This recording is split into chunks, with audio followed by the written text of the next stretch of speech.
Eh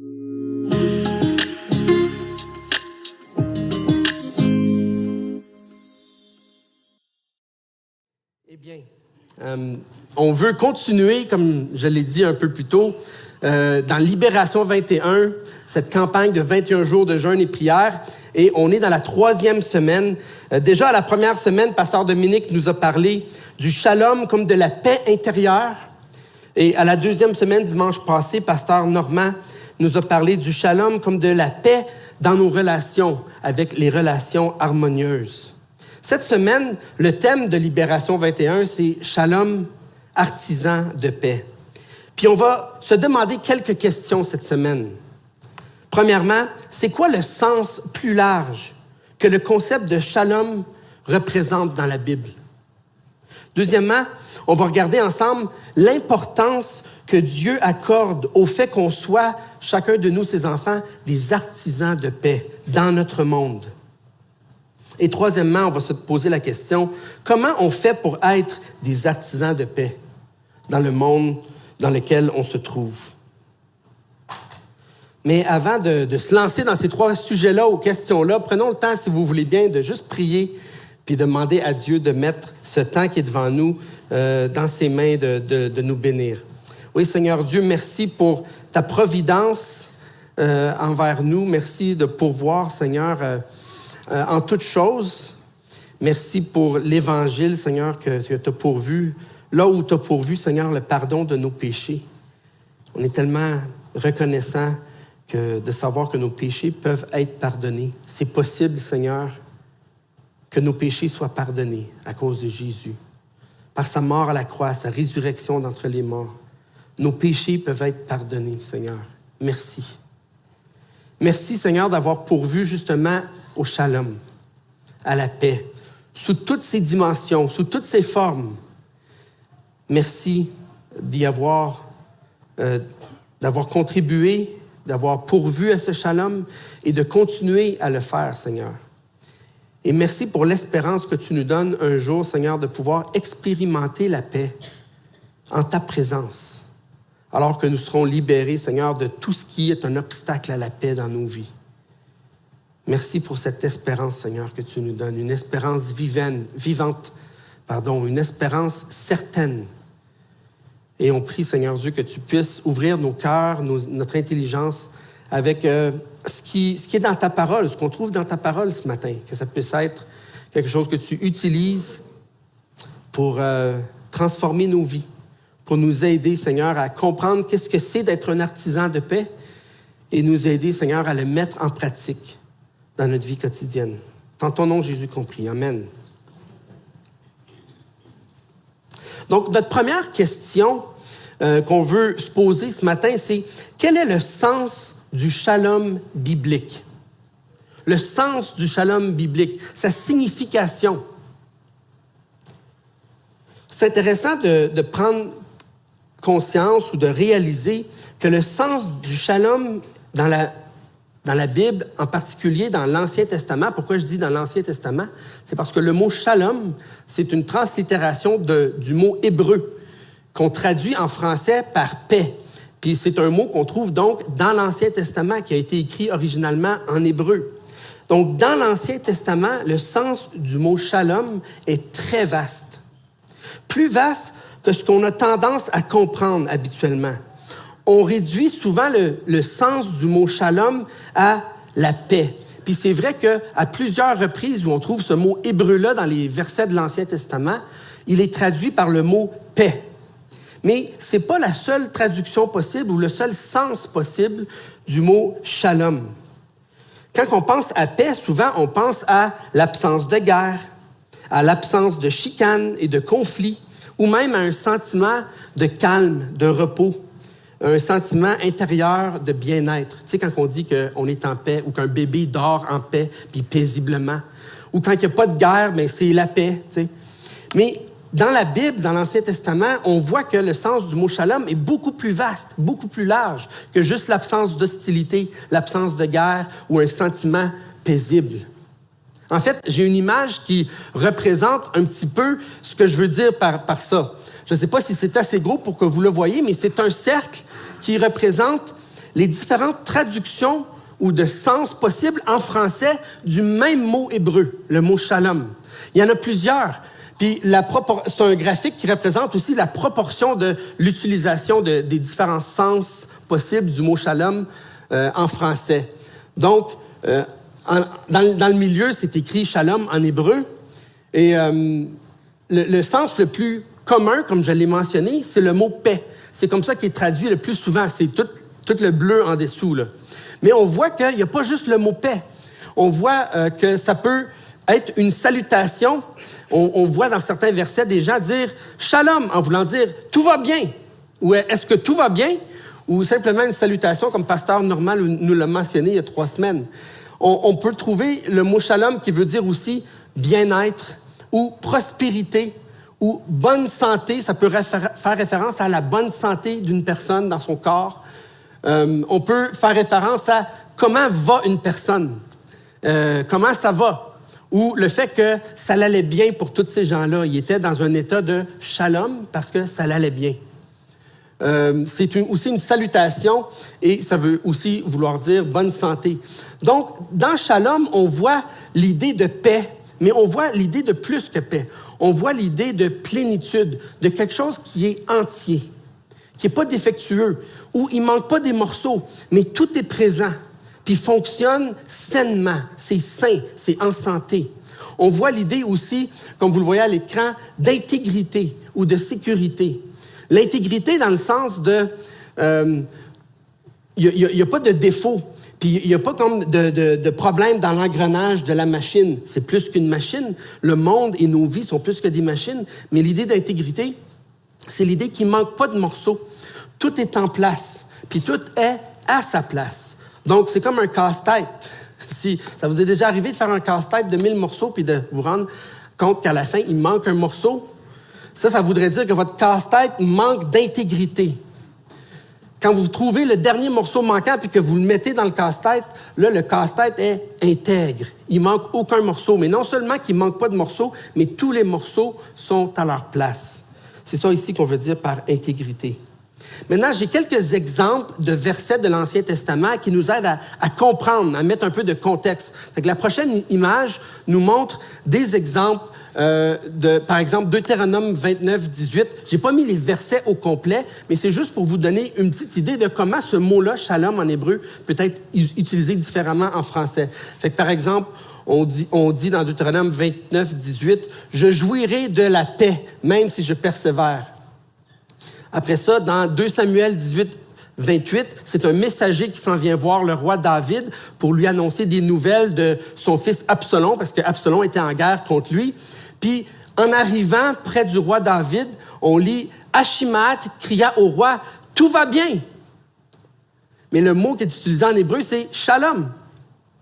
Il se prosterna devant le roi, le visage contre terre, puis là, il va lui donner les nouvelles de son fils Absalom. Un autre exemple de l'utilisation de shalom, c'est dans Genèse, chapitre 29, verset 6. On lit « Il leur demanda, est-il en bonne santé? » Ils répondirent, « Il est en bonne santé. » Je sais qu'on n'a pas le contexte de ces passages-là puis de ces versets-là. C'est dur à comprendre d'où ça vient puis où ça s'en va, le sens du passage, mais c'est pas tant pour comprendre tout le contexte que je vous montre ces versets-là, c'est pour que vous puissiez voir les différentes utilisations de ce mot-là. Le roi, dans 2 Samuel 18, 29, c'est le verset tout de suite après le verset 28, le roi demanda, « Le jeune Absalom va-t-il bien? » Achimaat répondit, « J'ai aperçu ceci et cela. » Donc, tu vois, il lui a dit salut en disant shalom. Puis quand le roi David demande des nouvelles à propos de son fils Absalom, il dit, « Le jeune Absalom va-t-il bien? » Est-ce qu'il est dans le shalom? Dans Lévitique 26, 6, on a d'autres sens. « Je mettrai la paix dans le pays. » Ou dans Jérémie 29, 7, c'est l'Éternel qui parle au peuple d'Israël qui est en exil à Babylone et qui leur donne l'instruction suivante. « Recherchez le bien-être de la ville où je vous ai exilé, le shalom de la ville. » Et si on continue à lire ce verset-là, on va voir une deuxième apparition du mot shalom où ça dit « Parce que votre shalom en dépend. » Votre shalom à vous dépend du shalom de la ville. Donc, priez. Puis rechercher le bien-être de cette ville-là, le shalom de cette ville-là. Deutéronome 23, 7, qui nous dit « Tu ne rechercheras ni leur prospérité, ni leur bien-être tant que tu vivras. Puis on parle de certaines nations autour du peuple d'Israël qui étaient des ennemis d'Israël. Puis là, Dieu, il dit, pour eux, on ne veut pas que tu puisses rechercher leur shalom. Et dans Genèse 37, 14, on lit, Israël lui dit, va donc voir si tes frères sont en bonne santé et si le troupeau est en bon état. C'est Jacob ou Israël qui donne une instruction à son fils Joseph, puis qui lui parle de la bonne santé. Donc, est-ce que vous voyez la variété d'utilisation puis de sens de ce mot-là? C'est très large. Le sens de shalom pour les auteurs de l'Ancien Testament parle de ce que Dieu veut pour sa création, de comment les choses devraient être, puis de pourquoi il nous a créés, pour vivre ce shalom-là. Non seulement c'est pour vivre la paix intérieure, non seulement c'est pour vivre des relations harmonieuses, mais c'est aussi pour être des artisans de paix autour de nous, pour que le shalom se répande dans le monde. Voilà pourquoi Dieu nous a créés. Maintenant, quand on dit pour que le shalom ou que la paix se répande dans le monde, c'est pas juste, encore une fois, aller faire stopper la guerre dans les pays où il y a la guerre. C'est beaucoup plus large que ça. C'est pour que le monde puisse fonctionner de manière intègre. C'est pour que les gens puissent avoir de quoi se nourrir, de quoi prospérer dans leur vie, de quoi avoir quelque chose pour se développer en tant que personne, en tant que société. Ça fait penser à une étoffe bien tissée. Puis l'exemple de l'étoffe ou du morceau de tissu, je l'apprends du pasteur qui est décédé maintenant, le docteur Tim Keller, qui était pasteur à New York pendant longtemps.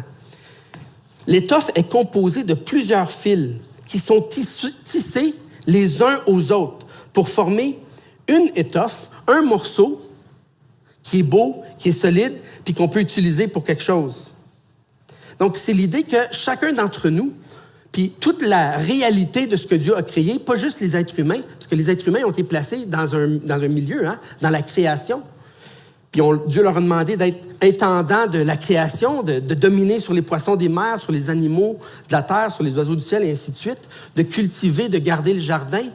Donc, on n'est pas seul dans la création. On est au sein d'un contexte, d'une création avec d'autres êtres vivants et d'autres choses qui sont non vivantes, des ressources qui sont là.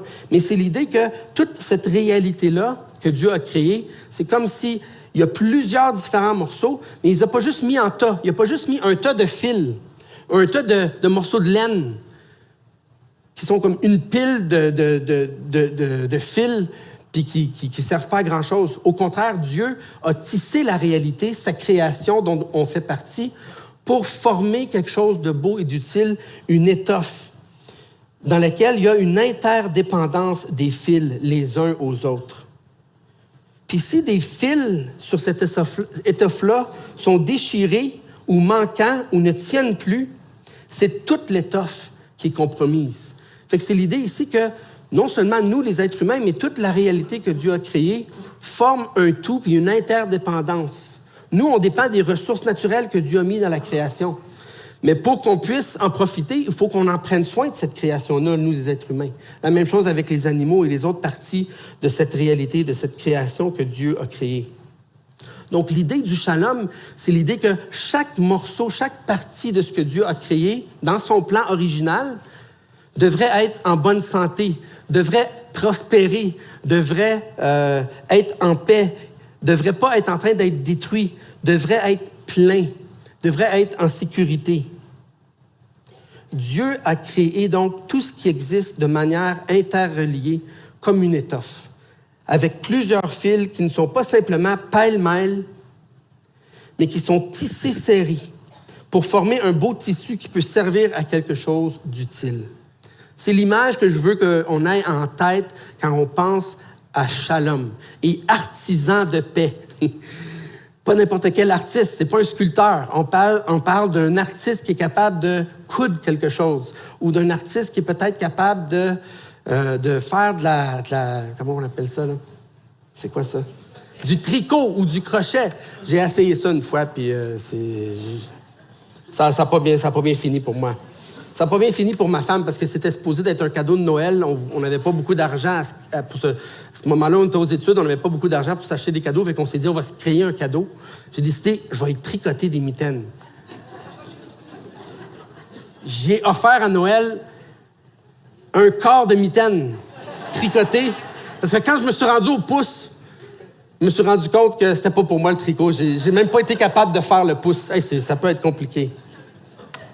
Mais artisan de paix, gardez cette image en tête d'une étoffe, parce qu'on va y revenir. Dominique, justement, il y a 2 semaines, dans son message, a parlé du shalom, de la paix, dans la Genèse. Comment qu'elle avait été imaginée par Dieu lors de la création. Donc, il nous a parlé du shalom voulu par Dieu dans un ensemble de 4 relations. Puis on peut mettre la prochaine image à l'écran, un tableau qui donne un sommaire de ces 4 relations-là. Premièrement, notre relation avec Dieu. Dieu nous a créés, puis on était en relation parfaite avec Dieu. Puis décrit par le fait que les êtres humains, nous, j'aime et j'adore Dieu.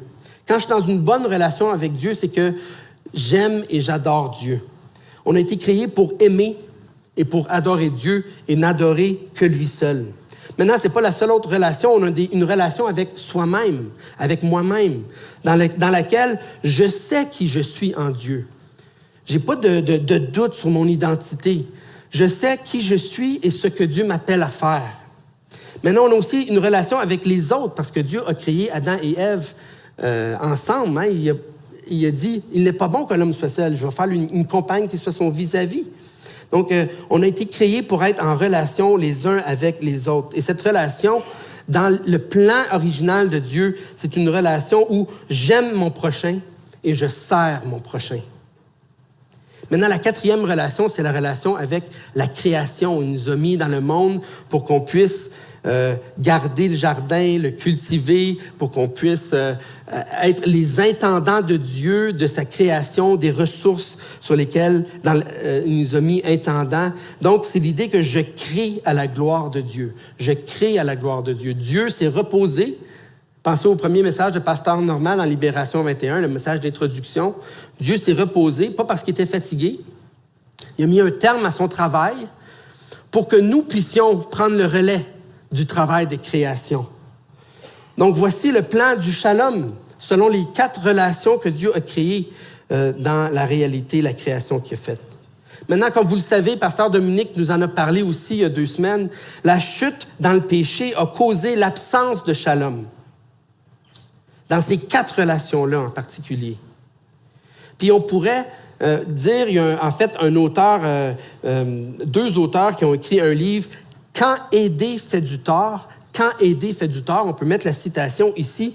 Et eux autres, ils voient l'absence de shalom, quand le shalom est brisé par le péché et par le mal, comme une sorte de pauvreté. Puis pour chaque relation, pour chaque shalom donc qu'on vient d'examiner, il correspond une sorte de pauvreté qui correspond à l'absence de shalom dans cette dimension-là des relations que Dieu a créées. Donc, eux autres, ces auteurs-là disent « La pauvreté résulte de relations dysfonctionnelles, injustes, porteuses de mort. » Dieu a dit « Le jour où vous en mangerez du fruit défendu, vous allez mourir. » Donc, le péché, la conséquence du péché, c'est la mort. Porteuse de mort, inharmonieuse et déplaisante. C'est des relations dysfonctionnelles qui sont comme ça. La pauvreté, c'est l'absence de shalom dans toutes ses dimensions, dans toutes les dimensions du shalom original que Dieu a imaginé. L'étoffe du shalom a donc été déchirée. Quand on considère le shalom voulu par Dieu, dans ce qu'il a créé comme une étoffe bien tissée, alors la chute dans le péché a provoqué une déchirure cosmique de cette étoffe, de cette réalité d'une étoffe bien tissée.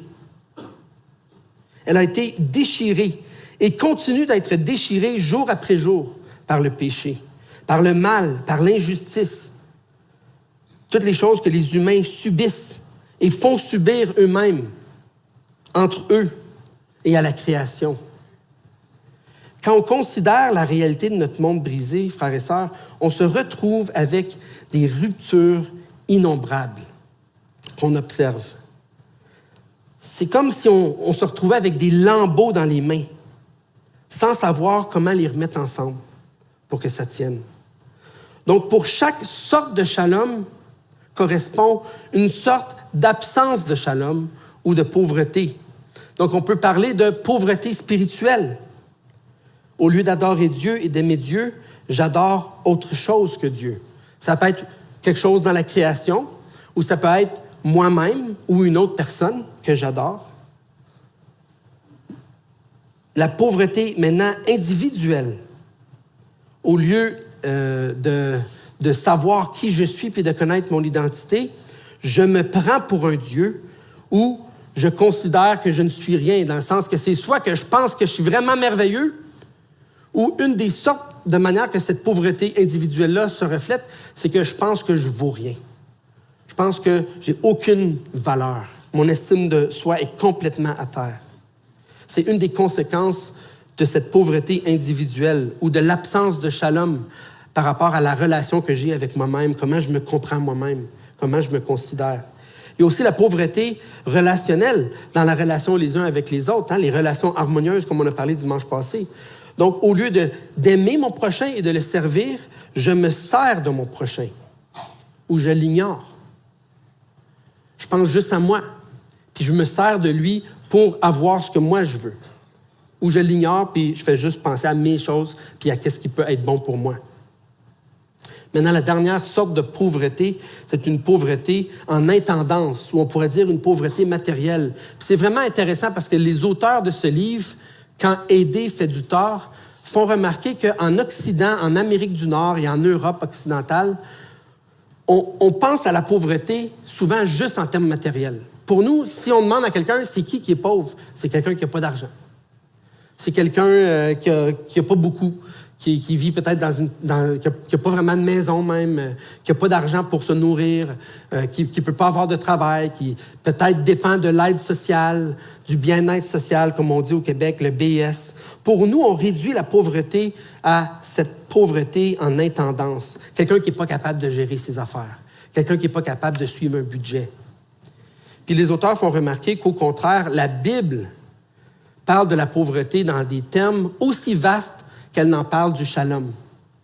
Aussi variés sont les sens du shalom, aussi variés peuvent être le sens de la pauvreté qu'on peut expérimenter. Vous vous souvenez dans les Béatitudes quand Jésus dit que ceux qui sont pauvres en esprit verront Dieu. Donc, c'est une possibilité pour nous d'être riches matériellement parlant, de savoir gérer toutes les choses que Dieu nous a données, puis d'en avoir en surplus, mais quand même d'être pauvres spirituellement parlant. Puis combien il y en a de ça aujourd'hui dans notre monde occidental, puis peut-être même dans notre Église. Donc la question est, si Dieu a créé tout ce qui existe de manière interreliée, comme j'essaie de vous l'expliquer, alors la pauvreté dans un domaine aura certainement des impacts dans les autres domaines de la vie d'une personne. Ces différentes sortes de pauvreté-là ne sont pas indépendantes les unes des autres. On est des êtres unis. On est des êtres spirituels, intellectuels, mentaux, physiques, émotionnels et toutes relationnels. Et toutes ces formes-là de pauvreté dans ces différentes dimensions auront un impact aussi sur toutes les dimensions de notre être et sont connectées les unes aux autres. Fait qu'une des sortes de pauvreté, par exemple, c'est la pauvreté en intendance, comme je l'ai mentionné. J'ai été tenté. En fait, je l'ai sur mon téléphone. J'ai pris une photo cette semaine de l'état de la chambre d'un de mes enfants. Et j'ai tellement lutté. J'ai été tenté d'ajouter la photo à la présentation ici, mais là, je me suis dit, je peux pas faire ça. Il y en a peut-être qui vont reconnaître la chambre, fait que je vais garder le secret. Mais est-ce que ça vous est déjà arrivé d'ouvrir la porte de chambre d'un de vos enfants, puis là, de vous dire, « Wow, il y a vraiment l'absence de shalom ici. » Peut-être que dorénavant, c'est ça que vous allez penser. Mais ça peut aller jusque-là. Là, on en rit parce que c'est juste le désordre dans une chambre. Mais prenez l'absence de shalom dans l'intendance ou matériel à un autre niveau. Comme je suis allé au Guatemala il y a 1 mois avec un frère ici dans l'église, puis vous auriez dû voir la maison des personnes qu'on a visitées. Dans les personnes là-bas, les peuples autochtones, dans certains villages où on est allé. C'est sur la terre, c'est sur la boîte. Les murs de la maison, c'est des toits de tôle que moi, j'ai utilisés pour recouvrir mon abri pour le bois de chauffage l'hiver. Eux autres, c'est les murs de leur maison, la porte et le toit qui est fait en ça. C'est à un autre niveau, c'est à une autre ampleur. Mais des fois, c'est le désordre dans une chambre est juste comme une petite image de ce qu'on trouve dans le monde, qui est un désordre cosmique. Un désordre, des fois, à l'ampleur de pays. Il y a des bidonvilles dans certains pays du monde où c'est tout un quartier et une ville est construite comme ça. Ça, c'est un exemple. Mais je vais vous donner un autre exemple de comment le shalom, quand on vit une certaine pauvreté, souvent, c'est interrelié avec d'autres sortes de pauvreté. C'est l'histoire de Bob. En fait, c'est pas son vrai nom. Puis désolé pour ceux qui s'appellent Bob ici, ou si vous vous appelez Robert. J'espère que vous n'allez pas voir de parallèles trop proches, c'est pas voulu. Mais c'est cet enfant qui vivait dans mon quartier il y a quelques années, puis maintenant qui a déménagé. Mais c'est l'histoire de Bob.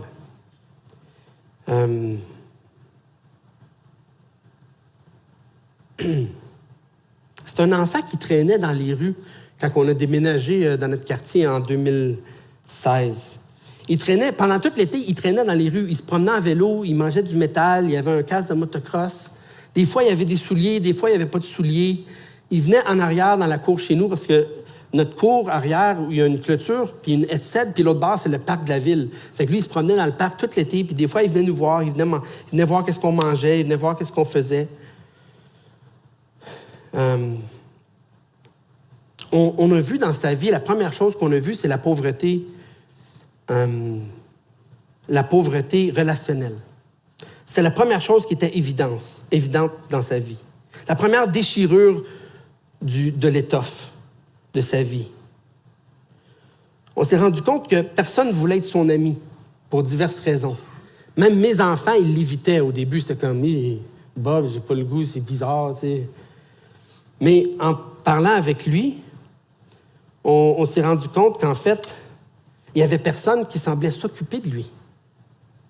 On a appris avec le temps que son père était en prison, que sa mère était toxicomane, puis absente la plupart du temps de la maison, de l'appartement où il habitait. C'était son grand frère qui s'occupait de lui, mais lui aussi était toxicomane, puis la plupart du temps gelé ou sous. Quand on a commencé à parler avec Bob, à lui donner des hot dogs à travers la clôture du parc, parce qu'on a littéralement fait ça. Qu'est-ce que vous mangez? Des hot dogs. En voudrais-tu un? Ah ouais. On shoot un hot dog à travers les affaires de la culture. On a fini par l'inviter dans la cour. T'sais, on a dit, tu peux venir nous parler, venir nous voir. On a commencé à l'inviter pour sauter sur le trampoline. Notez, j'ai dit le trampoline. J'ai fait exprès. Avec les enfants, ou à venir se baigner, parce qu'on a une piscine à la maison. Puis là, on a commencé à voir pas seulement sa pauvreté relationnelle, mais sa pauvreté individuelle. Son image de soi. Il ne cessait de se montrer fier, de se vanter, de plein de choses ahurissantes qu'on savait bien qui étaient exagérées.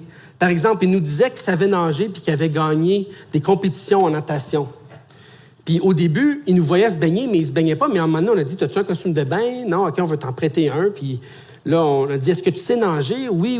Puis tu sais, on voulait faire attention parce qu'on ne veut pas juste qu'il aille dans la piscine puis que ça finisse mal. Fait qu'on le surveillait.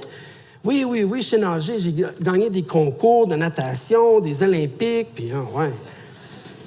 Puis finalement, il s'en va dans l'eau, puis c'est comme, hey boy, une chance qu'on le watchait, tu sais, c'est comme, Bob, dépasse pas la ligne ici, tu sais, puis on va s'assurer de toujours te surveiller. Et il nous a dit, à un moment donné, il était là, puis on racontait que dans 2 semaines, on s'en allait faire du camping. Ah oui, moi aussi, j'ai déjà fait ça, du camping. Ils m'ont amené en hélicoptère dans la jungle, mais là, je me suis perdu, puis j'ai resté 2 semaines de temps dans la jungle avec juste une flashlight, puis j'ai survécu, ils m'ont retrouvé. C'est comme, ah oui, wow. Incroyable. C'était un peu comique. Puis en même temps, qu'est-ce que ça reflétait? Sa pauvreté relationnelle ne cessait de lui envoyer le message « T'es rien, Bob. Personne ne veut de toi. Tu es de trop. T'as pas de valeur. » Donc, il travaillait fort pour être quelqu'un aux yeux des autres, pour cacher ce qu'il ressentait au fond de lui. Le cacher aux autres, puis probablement se le cacher à lui-même ou essayer de l'oublier, n'est-ce pas? À la fin de l'été, on a réalisé à quel point cette pauvreté relationnelle et individuelle était tout aussi reliée à sa pauvreté en intendance, sa pauvreté matérielle. Il était venu à quelques reprises chez nous, mais avec des souliers, des fois sans souliers, avec du linge vraiment bizarre. Puis au mois de septembre, ça faisait à peu près une semaine que l'école était commencée, mais Bob traînait encore dans les rues du quartier, en vélo. Il ne semblait pas aller à l'école. Quand on a investigué un peu, on s'est rendu compte qu'il n'était pas inscrit à l'école, puis qu'il n'y avait pas de matériel scolaire ou de linge même pour s'habiller pour aller à l'école. Quelques personnes se sont mis ensemble pour lui procurer du matériel scolaire, ce qu'il lui fallait pour aller à l'école puis avoir du linge.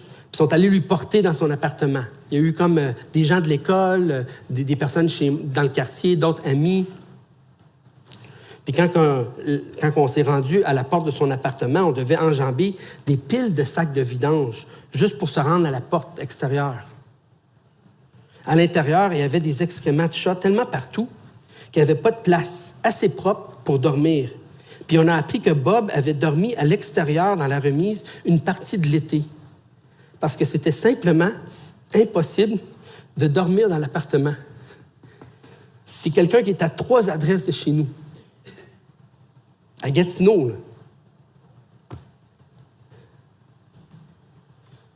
L'élément aussi frappant, mais pas surprenant, dans cette situation, était de voir l'absence totale du facteur Dieu dans l'équation de sa vie.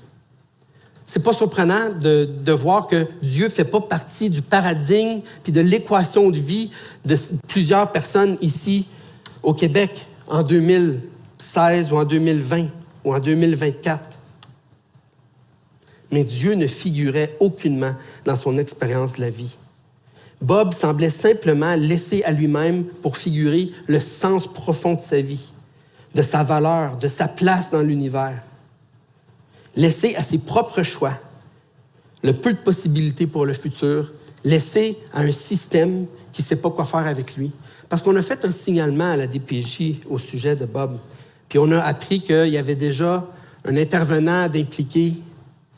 Mais quelques semaines ou mois plus tard, on a juste vu Bob disparaître. Mais en fait, on ne l'a pas vu disparaître, là, mais il est juste disparu. Puis on a appris 3 mois plus tard que sa famille avait juste déménagé. L'école ne le savait pas, l'intervenant, la DPJ ne le savait pas, personne ne le savait. Il a juste été ailleurs avec sa famille, une partie de sa famille, puis on ne sait pas ce qui est arrivé. Alors, que faire dans cette situation de notre monde brisé et déchiré qui semble si désespéré? C'est une situation désespérée. Si vous ne remarquez pas que notre monde est dans une situation désespérée, ouvrez vos yeux. Vous avez les yeux fermés, vous êtes aveugle ou quoi? Que faire? Le plan de Dieu est de réparer ce qui a été déchiré. On parle du shalom restauré par Jésus. Puis je veux vous lire un passage, on n'aura pas le temps de faire tout ce que je voudrais faire ce matin, il y a tellement à dire. Mais je veux vous lire le passage de Colossiens chapitre 1, versets 15 à 20. Ça nous dit dans ce passage-là que Jésus n'a pas oublié le monde qu'il a créé. Puis que le monde qu'il a créé est encore beau et bon malgré qu'il est brisé et déchiré. Jésus est souverain sur toute sa création. Pour lui, les lambeaux de la réalité de nos vies et du monde ne sont pas insurmontables, même s'ils le semblent être pour nous. Colossiens 1,15, on lit « Le Fils est l'image du Dieu invisible, le premier-né de toute la création. En effet, c'est en lui que tout a été créé dans le ciel et sur la terre, le visible et l'invisible, trône, souveraineté, domination, autorité. Tout a été créé par lui et pour lui. Il existe avant toute chose et tout subsiste en lui. Même quand c'est brisé, tout subsiste en lui. Il est la tête du corps qu'est l'Église. Il est le commencement, le premier-né d'entre les morts, afin d'être en tout le premier. Jésus voit les lambeaux de la réalité et il les tient dans ses mains en quelque sorte. Il continue de soutenir la réalité par sa puissance. Mais ce n'est pas tout.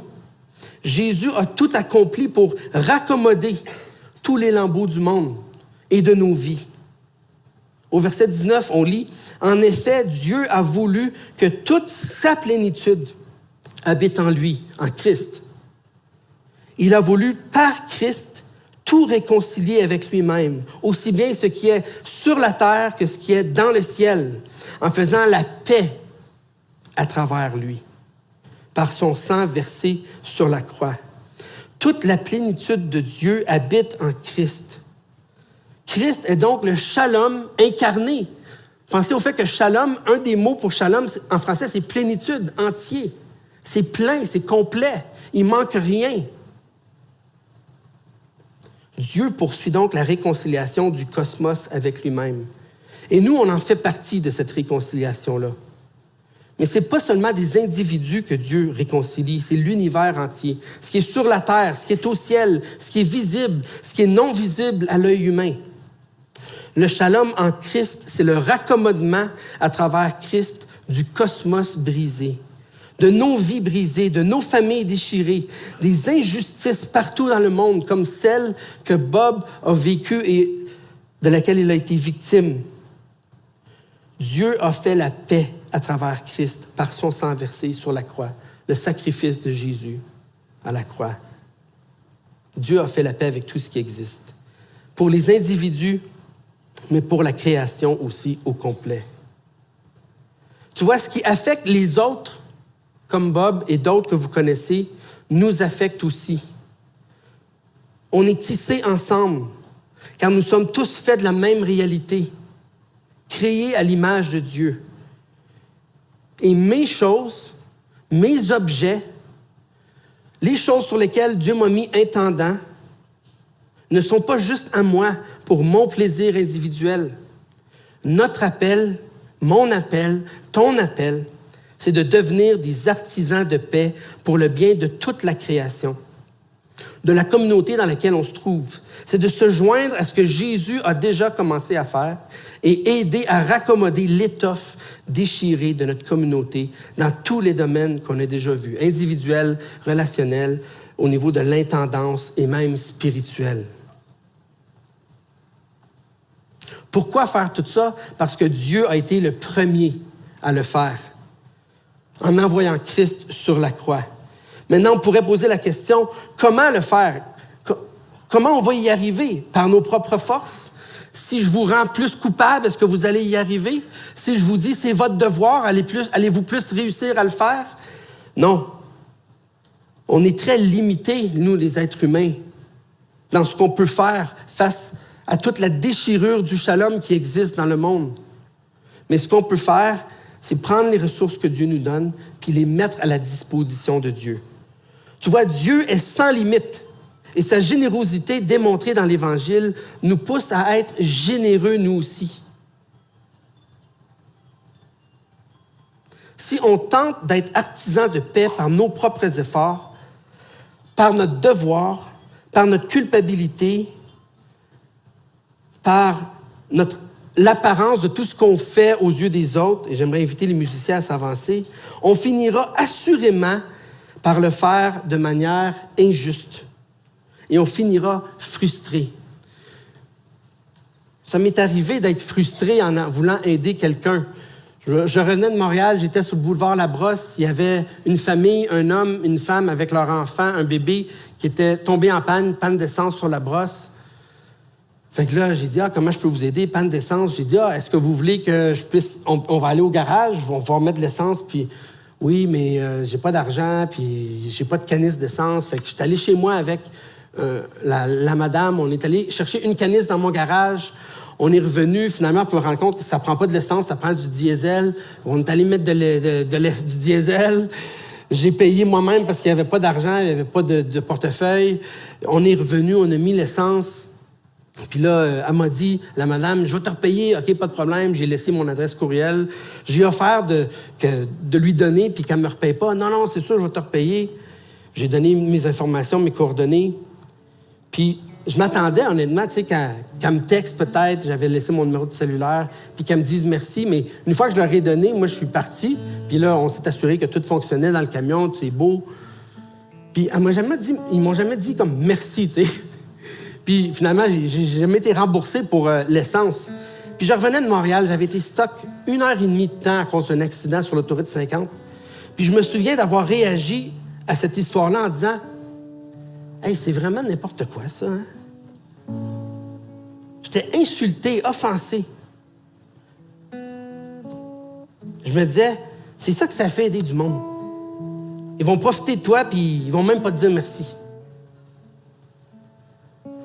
Tu vois, si on le fait pour bien paraître, pas que je l'ai fait là juste pour bien paraître, mais si on le fait par nos propres moyens, puis si on le fait en s'attendant, il faut que ça produise tel résultat. Souvent, on va être déçu, puis peut-être même amer. Pour moi, la leçon, c'était le point de tout ça, c'est pas le résultat qu'on espère qu'il va ressortir puis qu'on s'imagine. Le point d'aider quelqu'un qui est dans le besoin, de recoudre le shalom de sa vie avec notre temps, avec nos efforts, avec notre énergie, avec notre argent, c'est de faire le bien, de faire la volonté de Dieu. Fais le bien et laisse Dieu s'occuper du reste. Si on tente d'être artisan par nos propres efforts, par devoir, par culpabilité, par apparence, on finira assurément par le faire de manière injuste et frustrée. Notre seul espoir, frères et sœurs, pour être des artisans de paix joyeux, peu importe le résultat, c'est de s'inspirer de ce que Dieu a fait à la croix de Jésus pour faire la paix avec un monde brisé. Dieu a fait la paix à travers Christ par son sang versé sur la croix. Christ a accepté d'être déchiré en lambeaux. Littéralement, son dos a été labouré, et métaphoriquement parlant, pour que nous puissions être recousus, raccommodés. C'est en contemplant ce que Christ a fait à la croix pour nous, puis en comptant sur ce que Christ a fait à la croix pour nous, que nous pourrons expérimenter la paix et nous-mêmes devenir artisans de paix, comme Dieu désire qu'on le soit, puis pour sa gloire, en se confiant en lui, pas en se confiant dans les résultats qu'on pense puis qu'on espère voir arriver, mais simplement en se confiant en lui. Amen. C'est ma prière pour nous cette semaine, qu'on puisse regarder à Christ pour devenir ce genre d'artisan de paix. Que Dieu vous bénisse.